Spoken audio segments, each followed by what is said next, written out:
فاذكروني أذكركم واشكروا لي ولا تكفرون يا أيها الذين آمنوا استعينوا بالصبر والصلاة إن الله مع الصابرين. Akhirnya gara-gara kita pengen tahu urusan orang, akhirnya lihat kita yang dirugikan, sibuk nyari kekurangan orang, sibuk jadi hakim. Saya kadang-kadang nggak mudeng aja sih. Ada ibu-ibu ngelihat handphone, buka apa nih sosmed orang lain, kemudian ngecek-ngecek keluarganya. Oh udah kawin ya, ini anaknya kali ya. Oh ini nggak paham sih. Ini yang begini-begini pengangguran kelas berat ini. Nggak ada kerjaan, nggak ada kerjaan. Mendingan dia tahu Anda cari lapangan, jalan-jalan olahraga daripada olahraga jari, diolahragain muru jari. Ada yang six pack telunjuk ya sini. Jari lu keker amat, goyang mulu atau gitu. Jari pada nge-gym, bodybuilding. Saya mah nggak habis pikir, kadang-kadang nggak habis pikir gitu ya. Anak-anak aja kalau di depan orang tua masih ngeliat handphone, saya tegur. Lebih indah mana nak wajah ibumu ketimbang layar handphonemu nak. Kalau nanti dia sudah meninggal, kamu nggak ngelihat lagi raut di keningnya itu. Kamu nggak lihat lagi matanya yang teduh itu. Ya Allah nak, jangan sampai orang tuamu kalah dengan layar handphone yang kau lihat. Adab, akhlak. Oh kalau saya paling pantangan, haram pegang handphone depan orang tua, saya nggak mau. Kenapa? Karena ada yang lebih berharga untuk saya lihat. Saya pernah ngomong beberapa tahun yang lalu. Ada dua pemandangan paling indah di muka bumi. Pemandangan yang pertama, kita menatap Ka'bah sebagai kiblat kita, betul? Yang kedua, menatap wajah orang tua sendiri. Itu dua pemandangan paling indah. Subhanallah. Ya. Jangan sosial media ini menghalangi itu. Kita nih ke depan banyak segudang kebaikan kita sandarkan kepada Allah dengan permohonan. Dalam rangka apa? Allah berikan yang kita inginkan. Hei, kita butuh ridhonya Allah. Dan ridhonya Allah ada di ridho orang tua. Coba didik. Ya. Jadi terlatih untuk terbiasa meletakkan pandangan pada tempatnya. Nah ini dari ibu-ibu juga sama. Kadang-kadang saya heran, janjian nih keluarga, kita udah kurang silaturahmi yuk. Ya kita udah jarang ketemu, paling ketemunya kalau nggak di kondangan sama di kematian paling gitu ya. Kita kumpul-kumpul yuk, kita ngobrol-ngobrol, udah lama nih gak ketemu, janjian dah di restoran. Lah udah kumpul mah boro-boro kongkok, boro-boro ngobrol, pada ngelihat HP atu-atu. Saya kata ngapain janjian kalau begini? Ngapain janjian? Mendingan tahuan telekonfirm dah, ya video call bareng-bareng. Jauh-jauh, mau kemarin sih mah buru-buru, mama janjian nih sama teman-teman nih, ada sedikit yang mau dibicarakan, mana ya teman-teman sekolah semua. Oh, kalau ada begitu. Iya boy, ngomong sama anak sama laki, izinnya dari minggu kemarin, pengen ketemu temen. Sampai di lokasi mah boro-boro ngobrol. Sama handphone kayak lagi main game, Masya Allah. Ini jangan ya. Itu orang yang hidup di depan kita itu nggak lama lagi kita bisa lihat wajahnya tuh. Ya, jangan sampai kita berkata cuma merasa pernah kenal, merasa pernah tahu, jangan ya. Nah, tolong pemicu orang tuh nggak bisa menjaga lisan karena terlalu penuh yang dilihat, terlalu penuh yang didengar. Tadi saya udah bilang dari awal. Dan sifat perempuan ini kan memang nggak kuat nahan beban. Ya, akhirnya gara-gara sering ngelihat isi handphone orang, ya, album-album dalam handphone orang, akhirnya pengen berkomentar. Ya alhamdulillah kalau komentarnya baik, ya saya nggak nyangka aja nih orang Masya Allah baik banget ya. Luarnya sih nggak baik, tapi kalau ngelihat dari albumnya ini, isinya nih semua flyer kajian, ya, isinya nasihat-nasihat. Ya Allah mudah-mudahan aku bisa nih kayak dia. Alhamdulillah. Tapi kan sifat manusia, apalagi perempuan, ada kufur asyir kan. Dari 100 kebaikan yang dilihat, ada satu nyempil yang salah nih. Yang salah yang dibahas. Tuh akhirnya ketahuan juga kan. Itu. Lah yang 100 kagak dipuji, yang satu diingetin. Ini sifat yang gak bagus. Jangan-jangan nih lakinya nih gak nasihatin dia nih. Jangan-jangan lakinya nih sibuk sama orang, sama keluarga gak sibuk. Lakinya gak baik, ini gak baik. Hei, kalau di zaman Nabi Nuh udah ada handphone, Nabi Nuh digituin sama orang kali. Nino gak bener Nino nih. Lebih bininya kafir. Nah, makanya bininya punya anak masih kanan no, biang kerok no. Kagak nurut sama bapaknya, bener bapaknya Rasul no. Terus bisa diomongin. Untung tuh zaman belum ada handphone itu. Sama dengan sekarang, sama kasusnya. Ya, masanya memang berbeda ya. Ngapain? Mana kita tahu Nabi Nuh juga kan sampai akhir hayatnya nggak pernah menceraikan istrinya kan? Allah yang hancurkan dia. Karena Nuh tahu memang medan ujiannya di situ. Dan kita kalau ngelihat orang diuji, doain bukan digibahin. Ya Allah kesiannya nih orang baik, ya Allah mudah-mudahan dia kuat deh ngejalanin ujian ya Allah. Itu kita ngedoain gitu, orang yang didoain kagak tahu 70 malaikat mengaminkan buat kita. Ya, ibu ngomong kayak begitu, mana ibu tahu tuh mantu ibu lagi yang nggak bener sama anak ibu yang laki. Ibu juga diuji mirip tuh, gitulah. Dengan istri atau ibu punya mantu yang begini, hati-hati loh. Jangan kasak kusuk tentang suami orang, suami situ lagi di mana. Emang lagi ngapain? Ngomongin suami orang, tanya suami situ tadi subuh jam berapa? Gitu loh. Suami subuh barang duha, sombong banget itu loh. Kali lakinya penghafal Quran kali ya, 30 juz. Ya, boleh kan dong, adekin mah boleh, laki saya mah 30 juz gitu boleh. Ini taruh kata hafal paling juz 30 doang lakinya. Itu pun gagak semua yang dibaca waduha ke bawah, betul. Dan waduha juga jarang dibaca, yang sering mah wal asri na atoina makul wallah. Lah suami situ Qurannya tipis, sombong banget. Apa yang mau disombongin? Anak orang diomongin, anak situ lagi di mana? Ya, rumah tangga orang dikasak kusukin, rumah tangga situ isinya cemberut sama makian. Kalau ngayal rumahku sorgaku, sorga kagak ada orang cemberut. Gak ada sorga orang ngambek-ngambekan, kagak ada. Mana ada Quran menjelaskan tentang sorga bidadarinya nangis sampai bau ingus, kagak ada. Bu jangan kebanyakan ngayal mulu ngayal. Baiti Janati dari Hong Kong. Aduh, tuba liman sagola aibuan uyubin nas. Yang beruntung itu orang yang sibuk sama aib dirinya sendiri ketimbang aib orang. Makanya dibilang tadi itu agama ini peruntukannya jelas. Ku angpusakum wa ahlikum. Nah, ini kita nih habis kumpul nih di Rumil, di Al-Hilya Rumil nih ya. Kita nih habis kumpul, jangan sampai pulang ini nggak bermanfaat nih ilmu. Ustadz udah pakai bahasa yang paling gampang banget nih ya. Bahasa keseharian supaya meminimalisir pertanyaan, jadi nggak ribet bahasanya, gampang nangkapnya, gampang banget. Ini bahasa saya nih ada di kamus seputar Cinere dah ya, seputar Depok. Iya paling jauhan dikit jembatan Serong mau Citayam sono kali ya. Iya Maruyung masih ini Maruyung Grogol lah. Ya. Nggak tapi jauh bahasanya gampang, insya Allah subhanahu bahasa paling simpel gitu ya. Dengan harapan yang dipelajarin ini mendatangkan manfaat paling tidak buat dirinya dah. Ini bahasa gampang, jaga mulut buat yang denger aja dulu dah. Jadi memang ini kita jaga nih, emang pengen nyaut aja Stan. Saya udah panas aja pengen ngomong gitu ya. Jaga mulut, hati-hati. Berilmu sebelum berkata dan beramal gitu loh.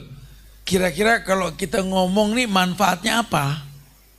Ya, kalau nggak ada manfaatnya, ahsan diam. Dan ternyata diam itu ibadah. Lelaki sejati itu tidak akan pernah menyakiti fisik perempuan. Ya, itu hukum asalnya. Nggak ada ABCDAR, nggak ada. Lelaki yang sebenarnya seperti itu. Nggak ada suara tinggi membentak, nggak ada. Karena fungsi laki buat perempuan menjaga, melindungi. Fungsi perempuan melayani. Itu hukum asal. Hukum asal. Kenapa? Karena sekasar-kasarnya laki, hatinya lembut yang tak terkalahkan oleh perempuan. Tapi dunia merubah. Seakan-akan kelembutan daripada perempuan. Allah nggak salah meletakkan kata cerai talak itu di mulut laki, bukan mulut perempuan, betul. Kalau situ merasa lembut laki-laki kasar, Allah meletakkan cerai di mulut kelembutan perempuan, enggak. Makanya kan bisa awet rumah tangga karena kata cerai kan di mulut laki, lebih minimalisir lah paling enggak. Coba kalau kata cerai itu legalnya mulut perempuan, lo tiap hari orang pada bubar bisa bener. Urusan pulang telat cuma setengah jam, ceraiin gue dah, kata subhanallah. Enteng banget tuh mulut ngomong cerai.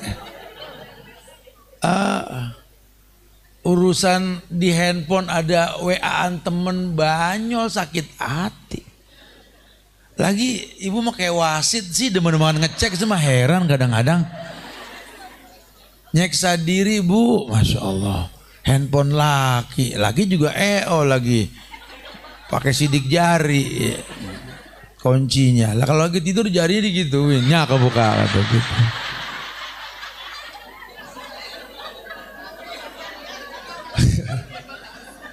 Saya mah jujur nih mas, saya kan laki-laki nih ya. Laki-laki nih insya Allah ya ada sih. Cuman insya Allah kebanyakan tuh kagak demen ngecek handphone orang. Saya nggak cek malah ngambek. Situ memang kurang perhatian, kagak romantis gitu. Bukan kagak romantis, gue kalau ngeliat album situ di handphone ampek banget gaya lu begini-begini, gue nggak demen gitu loh. Udah jengah aja awalnya. Lah pipi tembem, foto miring gini. Saat itu kagak tembem, coba begini dong, begitu lagi. Tinggi 150, foto dari bawah mulu kayak jangkung, kata gitu.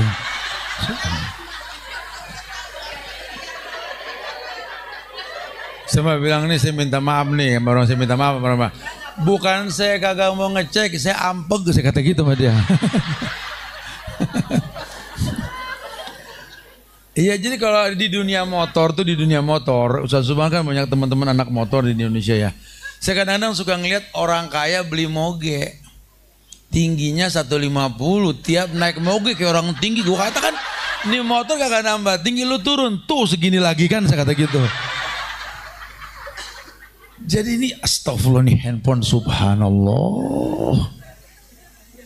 Foto yang kena cuma muka sama pundak, kaki bergaya, karena juga kagak. Tiap astagfirullah. Mertua nanya, foto lu sama laki gimana? Sekarang bayar-bayar aja. Udah potong apa foto? Satu aja cukup foto dikirim bang. Ini bisa 15, ada begini. Kata lakinya, kan malu cuma minta satu doang, banyak amat fotonya ini. Nggak pede. Mulai dia tuh diedit muka ada tuh, dibikin putih, dibikin begini. Emaknya polos, orang kampung lihat anaknya beda. Aku nggak ngelarin dia, beda ini kata gitu.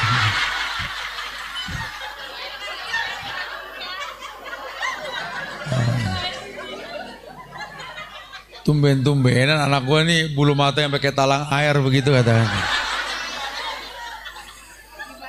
Iya. Udah bu, biasa-biasa aja bu. Ya. Ala zivi, apa adanya. Jadi jangan berlebihan. Nanti tuh memancing orang untuk berkata-kata akhirnya.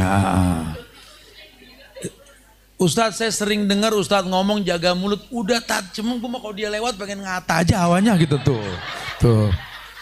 Kalau kita memang nggak bisa berbuat baik, ya, tolong jangan menginspirasi orang untuk berbuat yang tidak baik.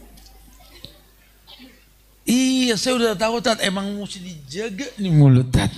Sudah jaga aja lewat. Ya Allah tuh.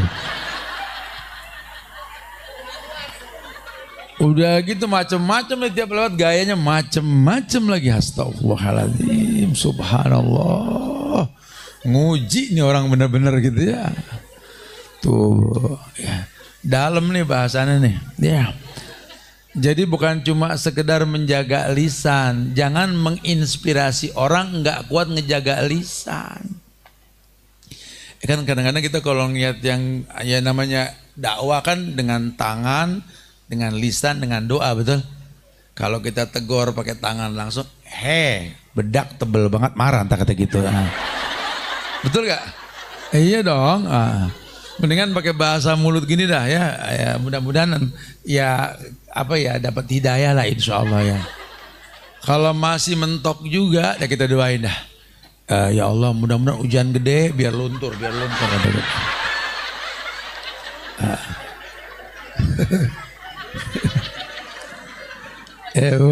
Jaga mulut. Ya jadi dijelasin nih. Al-muslim man salimal muslimun min lisani wa yadi. Kalau cuma ngaku saya orang Islam itu maham. Hak asasimu lah. Ya. Orang berhak punya hak asasi manusia dalam dirinya. Aneh Islam Tat. Iya gue tau pakai kerudung loh. Ya. Cuma kalau ukuran Nabi bilang kalau pengen ngaku Islam buktiin man salimal muslimun min lisani wa yadi. Buktiin, jangan cuma sekedar titel. Kalau Anda seorang muslim, ya Anda bisa gak menyelamatkan orang Islam lain dari tangan dan mulut Anda? Kalau bisa, Anda muslim. Anda haji, ya berangkat haji kemarin, pengen dipanggil haji sama hajah, ya gak apa-apa, hak situ-situ juga ya. Tapi buktiin, haji itu laisa lahul jaza ilal jannah. Tidak ada balasan yang paling layak kecuali sorga. Enggak usah ngaku haji.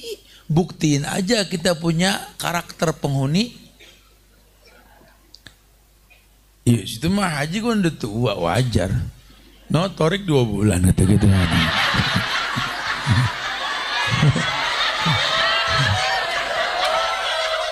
Orang kalau ngomong haji kan di kita FOMO betul. Kalau nggak dipanggil haji udah ngambek aja duluan. Nah, no bocah kecil udah haji kan gitu bahasanya. Nggak usah sombong.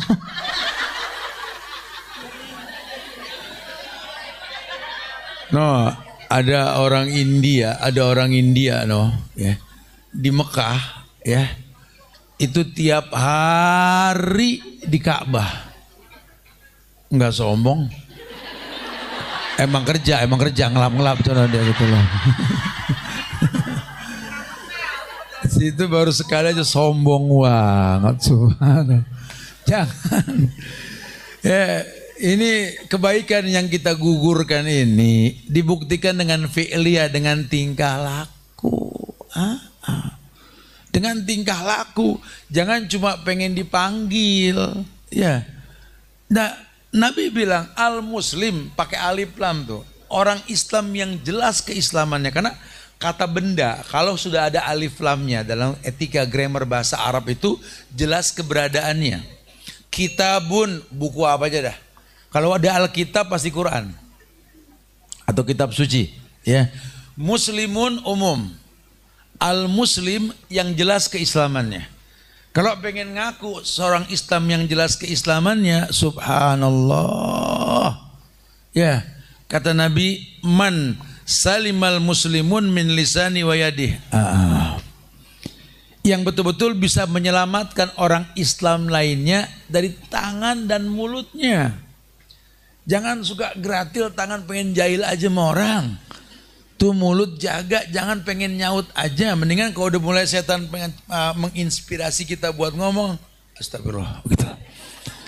Mulai istighfar, ya Allah, astagfirullah, ya Allah, astagfirullah, ya Allah, ya Allah. Udah Dan mudah-mudahan dia nggak lewat lagi dari Allah. Pas ada dia di sini. Emang setan tuh subhanallah. Kita udah ngindar, ada aja yang lewat ya. Itu mendingan banyak-banyak istighfar. Banyak-banyak berbuat yang sifatnya sunnah. Nanti Allah yang jaga. Ya.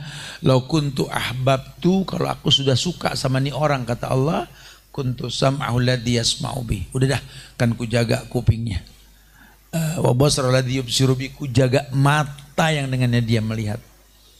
Wa yadahu lati yubtisu biha, ku jaga tangan yang dengannya dia menyentuh. Wa rijlahu lati yamsi biha, ku jaga kaki yang dengannya dia melangkah. Wa idza sa'alani la utiyannahu wa idza sta'adzani la uidzannahu.